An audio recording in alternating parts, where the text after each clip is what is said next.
नमस्कार दोस्तों, राम राम। ये रीट का पेपर है, ठीक है, और मेन का है। ये एग्ज़ाम लगी थी 2026 में। एग्ज़ाम डेट बता देता हूँ, 19/1/26, ठीक है, 19/1/26 है। ये पेपर में भी है 19/1/26, और आंसर की जारी की गई है वो है 9/3/26 है, ठीक है। अब इसमें क्या देखेंगे, इसमें ये लेवल 2 का है। इसमें सिर्फ हिंदी व्याकरण से संबंधित क्वेश्चन देखेंगे, ठीक है, जनरल हिंदी, यानी कि जो सबके काम की आती है, चाहे वो आरपीएससी से संबंधित हो, आरएसएसएमबी से संबंधित हो, अगर जिसके भी अगर सिलेबस में हिंदी व्याकरण है तो उन सभी के लिए काम का है, ठीक है। तो चलिए शुरू करते हैं। कुछ क्वेश्चन देख चुके हैं, कुछ क्वेश्चन देखेंगे। तो हर एक फैक्ट को, तथ्य को समझते हुए याद करते हुए चलें, और यही सबसे बेस्ट तरीका है, ठीक है। खुद से करने की कोशिश करें, खुद से ही याद करें। अंतस्थ व्यंजन कौन कौन से हैं, उसमें व्यंजन कौन कौन से हैं, शक्ति व्यंजन कौन से हैं, और द्विगुण व्यंजन कौन कौन से हैं, यहाँ से बार बार क्वेश्चन आ चुके हैं, इनको देख चुके हैं, ठीक है। 66 में कौन सा है, बताइए क्या करें। 66 में, 66 में ए है। ए का मतलब ये है 2 1 4 3, 2 1 4 और 3। अंतस्थ है, ये रेलवे है। उसमें कौन कौन से हैं, क्षेत्रज्ञ है, सही है क्या, क्षेत्रज्ञ है। संयुक्त व्यंजन, संयुक्त व्यंजन है ना, ये याद करना पड़ेगा। अंतंत, उसमें संयुक्त, उसमें से, तो फिर वो जैसे कि से ये किस प्रकार के हैं, है ना, है याद, लेकिन क्लियर याद नहीं है। अंतस्थ लय, उसमें है संयुक्त व्यंजन। अंतस्थ येरलव्य है ना, जब येरलव्य में से ये लय आ गया। संयुक्त व्यंजन क्षेत्रज्ञ है ना, संयुक्त व्यंजन क्षेत्रज्ञ है।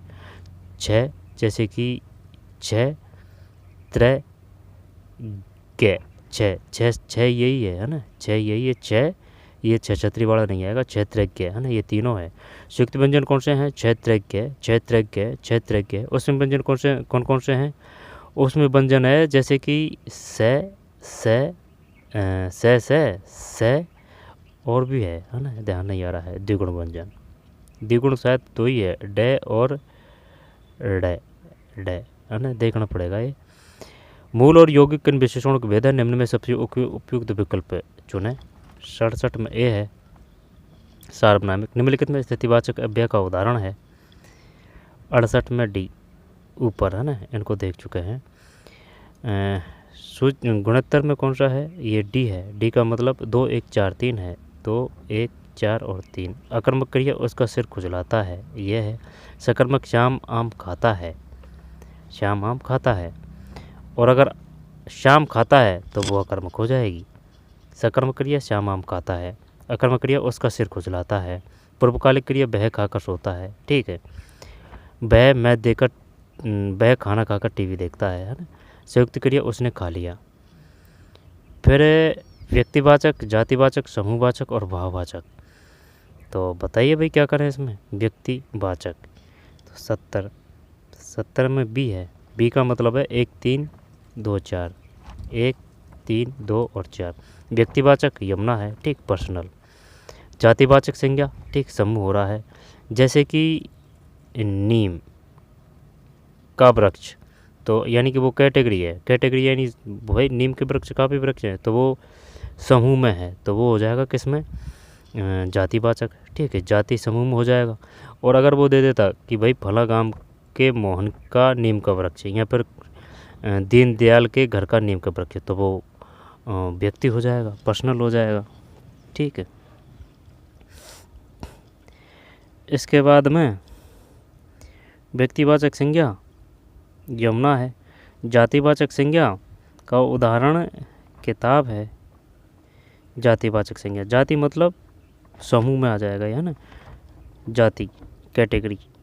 समूहवाचक संज्ञा परिवार है। भाववाचक लिखावट, दिखावट। फिर निम्नलिखित में से असत कथन की पहचान कीजिए, बताइए। देख चुके हैं इन क्वेश्चनों को 71 में भी, यानी कि ये है।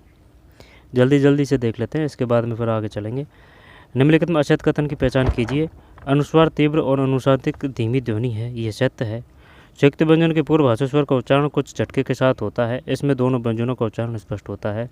दोनों प्राण व्यंजनों का उच्चारण एक साथ नहीं हो सकता, है ना, तो ये गलत है। इसमें अनुस्वार तीव्र और अनुनासिक धीमी ध्वनि है। संयुक्त व्यंजन के पूर्व हर्ष स्वर का उच्चारण कुछ झटके के साथ होता है, जिससे दोनों व्यंजनों का उच्चारण स्पष्ट हो जाता है। दो महाप्राण व्यंजनों का उच्चारण एक साथ नहीं हो सकता। महाप्राण, अल्प प्राण। कंठ है, तैलव, कंठोष्ठ, दंतोष्ठ है। बताइए भाई क्या करें 72 में। यानी दांत और होठ से कौन सा शब्द की उत्पत्ति हो रही है, यहाँ पर कौन सा शब्द बोला जा रहा है। 72 में सी का मतलब है 3 2 1 4। 3 2 1 और 4 है। कंठ ख और क, तैलव्य ज और ज है, कंठोष्ठ ओ और ओ है, दंतोष्ठ व है। दोबारा से कंठ है, कंठ है मतलब ख और क, यानी कि कंठ से है जो ध्वनि उत्पन्न होती है, यानी कि ये ख और ग कंठ से बोले जाते हैं। तालव्य से ये ज और झ बोले जा रहे हैं, तालव्य। कंठोष्ठ यानी कि कंठ और होठ, ओ और औ। दंतोष्ठ व, यानी कि दांत और ओठ है, ब में सिर्फ अपन ने दांत ये होठ किए थे, ब में होठ किया था, इसमें ये दांत प्लस होठ दे रहा है भाई। ब बोल के देख लीजिए, ब, लेकिन ये दांत मान रहा है इसमें। ठीक है भाई। वर्गानुसार हिंदी के स्पर्श व्यंजनों के उच्चारण स्थान का सही क्रम है। बताइए क्या करें। वर्गानुसार हिंदी के स्पर्श व्यंजनों के क्या करें भाई इसमें। वर्गानुसार हिंदी के स्पर्श व्यंजनों के उच्चारण स्थान का सही क्रम है। तो फिर इसमें 73 में सी है। स्पर्श व्यंजन कौन कौन से हैं। जब कंठ के बाद में बी तालु, मूर्धा, फिर दंत और ये फिर ओठ है। यानी कि कंठ तालु, जैसे कि ये अपना मुँह है, जैसे कि ऐसे देख लेते हैं। ठीक है। ये शुरुआत में होठ है, होठ के बाद में जस्ट में दांत है, दांतों के जस्ट ऊपर में जो होता है ना, वो होता है कौन सा, मूर्धा है वो। मूर्धा से जस्ट, यानी कि ये जो अपनी जिह्वा है ना, जिह्वा के जस्ट ऊपर वो होता है ताड़ुआ। ठीक है, ताड़ुआ यानी कि अपनी खोपड़ी के बीचों बीच है ना, यानी कि जो जीभ है उसके जस्ट ऊपर ताड़ुआ। और फिर ये कंठ है। तो कंठ के बाद में तालव्य, फिर मूर्धा, दंत, ओष्ठ है। निम्नलिखित में से कौन सा कथन अशक्त है। बताइए भाई क्या करें। 74 में बी है, यानी बी और सी, इनको हटा देते हैं। बी और सी अशक्त है। जिसके खंड न हो सके उस मूल ध्वनि को वर्ण कहते हैं। ठीक है, सबसे छोटी इकाई वर्ण है। स्वरों का उच्चारण स्वतंत्रता से होता है। स्वरों का उच्चारण, स्वर कौन कितने हैं, 12 है। ए आई यू ए ओ अंग है। व्यंजन स्वर की सहायता के बिना नहीं बोले जा सकते। व्यंजन स्वर की सहायता के बिना, व्यंजन कौन से हैं, जैसे के गहने, चे जेने, ते दे देने, ठीक है, टे डे देने है ना, ऐसे व्यंजन स्वर की सहायता के बिना नहीं बोले जा सकते हैं। स्वरों का उच्चारण स्वतंत्रता से होता है। व्यंजन स्वर की सहायता के बिना नहीं बोले जा सकते हैं। ठीक है, ध्यान रखना इन बातों को। जिसके खंड न हो सके उस ध्वनि को वर्ण कहते हैं। आगे चलते हैं। निम्नलिखित में कौन से शब्द स्त्रीलिंग है। जब ये देख चुके हैं, जब इसमें 75 में डी है, शब्द स्त्रीलिंग है, यानी कि संतान और सवारी, यानी संतान होती है, होती प्रयोग के लिए संतान होती है या होती है। ठीक है, फिर सवारी होती है या सवारी होती है, तो संतान और सवारी, यह है स्त्रीलिंग। भेद और उदाहरण, तो फिर बताइए क्या करें इसमें। सामान्य वर्तमान, तत्कालिक वर्तमान, संदिग्ध वर्तमान, संभाव्य वर्तमान। 76 में ए है। ए का मतलब है 2 1 4 3। ठीक है, 2 2 1 4 और 3। सामान्य वर्तमान का उदाहरण है वह देखता है। तत्कालिक वर्तमान वह जा रहा है। संदिग्ध वर्तमान वह पढ़ता होगा। संभाव्य वर्तमान वह लौटा हो। ठीक, संभाव्य का है वह लौटा हो। संदिग्ध वह पढ़ता होगा। तत्कालिक वह जा रहा है ना, ING कंटिन्यूस। सामान्य वर्तमान वह देखता है। फिर वह जन्म का भिखारी है। इस वाक्य में का किस कारक के विपरीत कर्ता ने कर्म को कर्ण से द्वारा संप्रदान के लिए अपदान से अलग होने कर्तव्य अधिकरण में पर भी संबोधन है रहे हो। ठीक है। और संबंध में वो भी आता है काके की रारेरी, काके की रारेरी। व्यंजनों का विकारी इस वाक्य में का किस कारक की विभक्ति है? 77 ए संबंध है। संबंध में काके की रारेरी आता है। निम्न में कौन सा विकल्प सही नहीं है? निम्न में सबसे उपयुक्त विकल्प चुना है। चीर, चीर है ना, बड़ी मात्रा आएगी 78 में। हाँ चीर ही है, सही नहीं है, ये नहीं है। चीड़ एक वृक्ष, चूड़ चोटी, ये नाम ध्यान रखना भाई। चूड़ किसे कहते हैं? चूड़, जैसे कि छोटी मात्रा ऊ की, बड़ी मात्रा ऊ की। चूड़ चोटी, चूड़ चोटी। चीड़ एक वृक्ष है, चूड़ शीतल है। चीड़ एक वृक्ष, चूड़ चोटी, चूड़ चोटी, चूड़ चोटी, चूड़ शीतल। ठीक है, चूड़ शीतल ये तो पता है, लेकिन ये नहीं जानते भाई चूड़ किसको बोलते हैं, चोटी को, चूड़ शीतल। इनमें से कौन सा युग्म हो सकता है? निम्न में सबसे उपयुक्त विकल्प चुने, बताइए। 79 यानी कि डी। डी का मतलब ये है असंगत है, हटा देते हैं इसको। जो प्रमाण से सिद्ध न हो अप्रमेय, जिसे वाणी द्वारा न कहा जा सके अनिर्वचनीय, जो वेदाएं तोड़ा न जा सके अवैध है। जो वाणी से सिद्ध न हो अप्रमाणिक है ना, जो प्रमाण से, अप्रमेय है इसमें।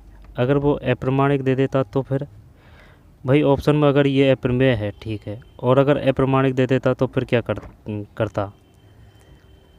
जो प्रमाण से सिद्ध न हो अप्रमेय है, जिसे वाणी द्वारा न कहा जा सके अनिर्वचनीय है, जो भेदें तोड़ा न जा सके अभेद है।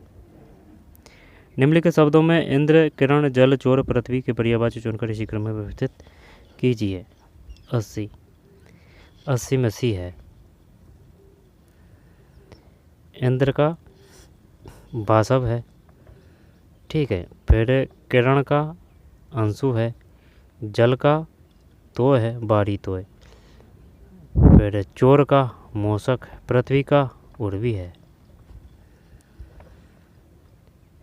इसके बाद में इनमें से किन वाक्यों में पुरुषवाचक सर्वनाम का प्रयोग हुआ है ना, इनको देख चुके हैं। आगे चलते हैं। कर्ता, कर्म, करण, संप्रदान, अपादान।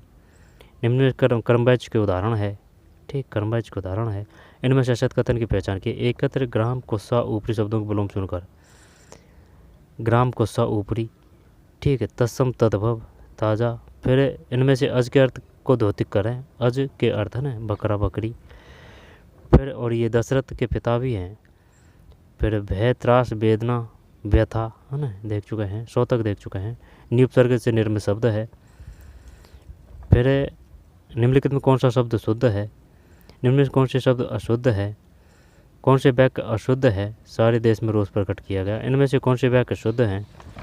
फिर विधिवाचक वाक्य रूपांतर निम्नलिखित निषेधवाचक वाक्य का सही क्रम क्या है? अपने देश के लिए पहले आएगा। अपने देश के लिए कौन भारतीय अपनी जान न देगा। फिर ये निम्नलिखित में असत्य कथन की पहचान कीजिए। असत्य कथन बताइए भाई। 99 में क्या है? 99 में क्या है? 99 में सी है। सी का मतलब बी और सी है। बी और सी, बी और सी।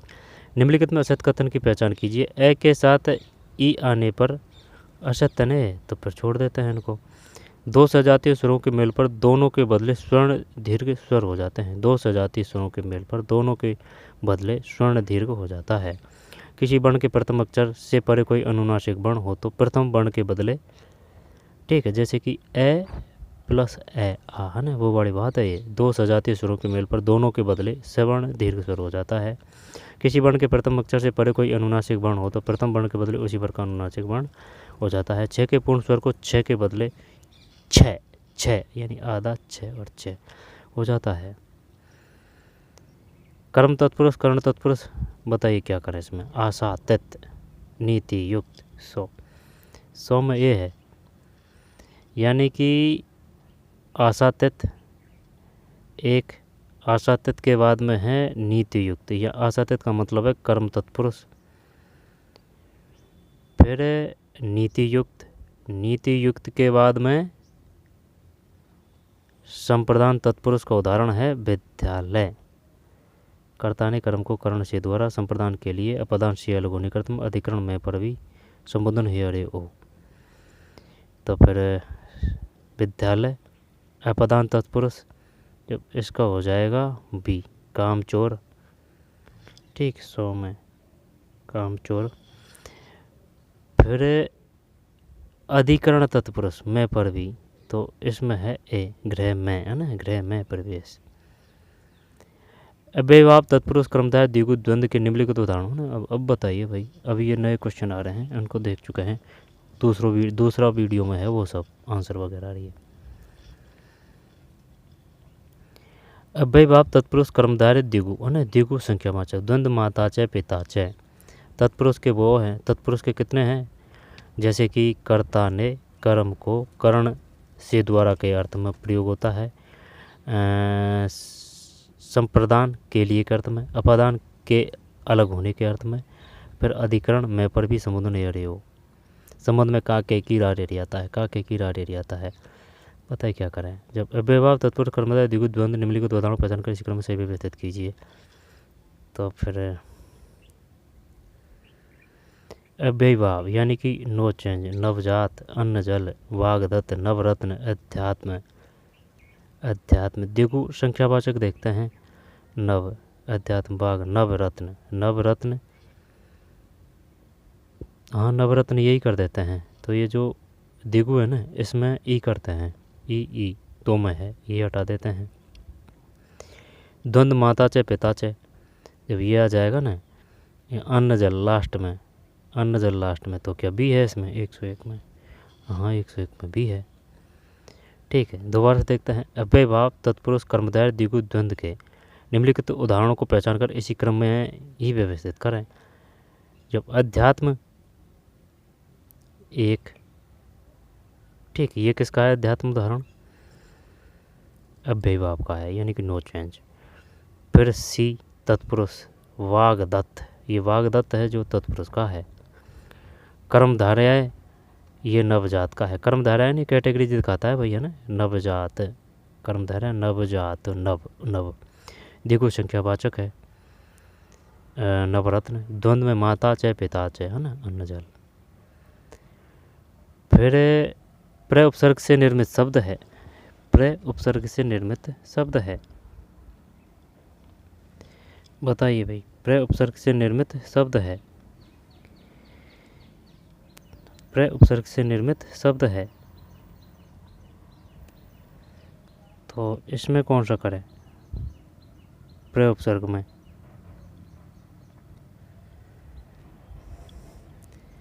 प्रत्यक्ष, प्रत्यक्ष, प्रति है ना, इसको तो भूल जा, प्रख्यात है ना, इसको देखते हैं, प्रत्यु है ना, इसको भी भूल जा, प्रत्यक्ष, प्रत्यक्ष। अब ए करें या बी करें, प्रख्यात, प्रख्यात, प्रख्यात, प्रख्यात, प्रख्यात, और प्रत्यक्ष भी करें क्या इसमें, 102 भी, हाँ सही है, प्रख्यात। ठीक है, जैसे कि प्र प्लस ख्यात, प्रख्यात भी है।